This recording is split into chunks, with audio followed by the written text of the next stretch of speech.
welcome to Jurassic Reviews. Today we'll be taking a look at a new figure from Mattel's Jurassic World Hammond collection. That figure is the Metriacanthosaurus.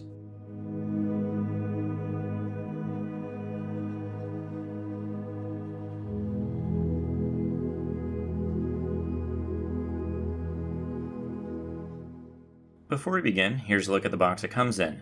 Here's the front of the box, and here's the side and back.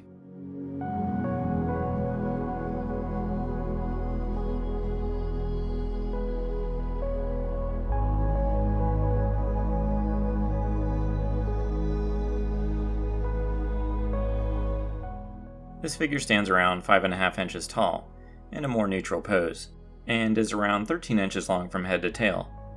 Out of this new wave of Hammond collection figures, this one is probably my favorite. It never appears in the film other than its name, when Dennis Nedry is stealing the embryos. You see it, and on the back of the box it even displays this part of the film. Outside of this, it's appeared in other media, like Jurassic World Evolution. It also had a figure in the regular Jurassic World line, which I also think had a few repaints.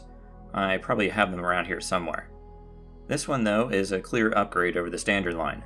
The details are great and on par with other Hammond collection figures, and it's really comparable to the previously released Ceratosaurus, which up until this point had been my favorite Hammond collection release. The scales and folds in the skin look great, and have a nice variety throughout the body. The feet are almost the exact same as the Ceratosaurus, and thankfully are on the smaller side compared to other Mattel figures. The tail also seems to be a good length, unlike most regular Mattel Jurassic World figures. Looking at the head sculpt looks awesome, and has a nice menacing look to it, especially with the crest-like structure above its eyes.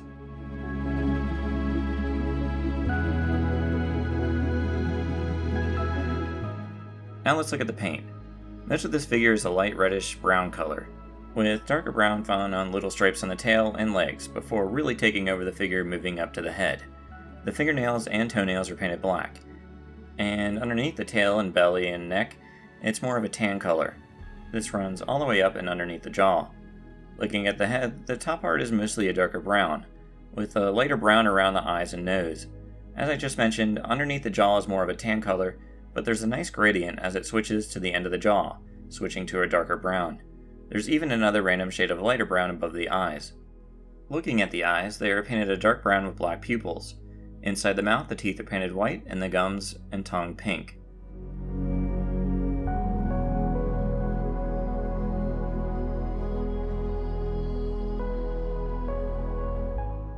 Now let's look at the articulation, which is pretty solid.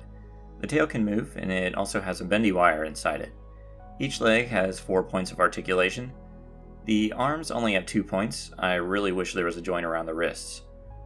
The neck has 2 points of articulation, and on the head the jaws can open. Not really too much to complain about here, just would have liked to have more around the arms.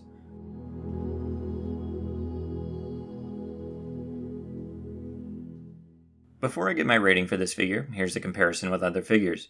Here it is with a Kenner 4-inch human and a Mattel 3 3/4 scale human.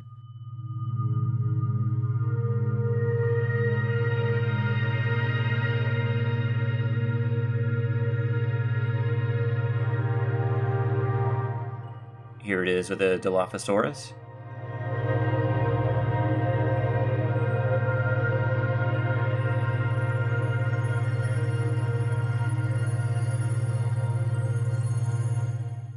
Here it is with the Ceratosaurus.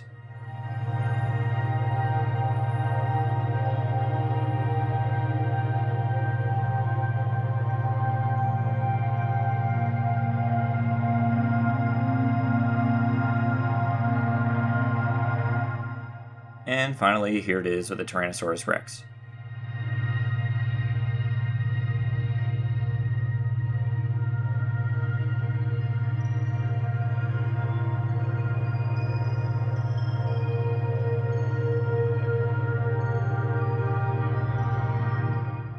For a rating out of 10, I give this one a 9.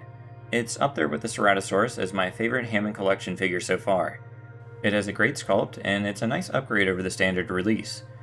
And the paint job is pretty cool as well. The articulation is solid, and I love they included the picture of Nedry stealing the embryos on the back, as it's a nice way of connecting this figure to the movie. though we never actually got to see this dinosaur in the film. Maybe someday we'll finally get to see it in a Jurassic movie. I really hope so. That all being said, I highly recommend this figure.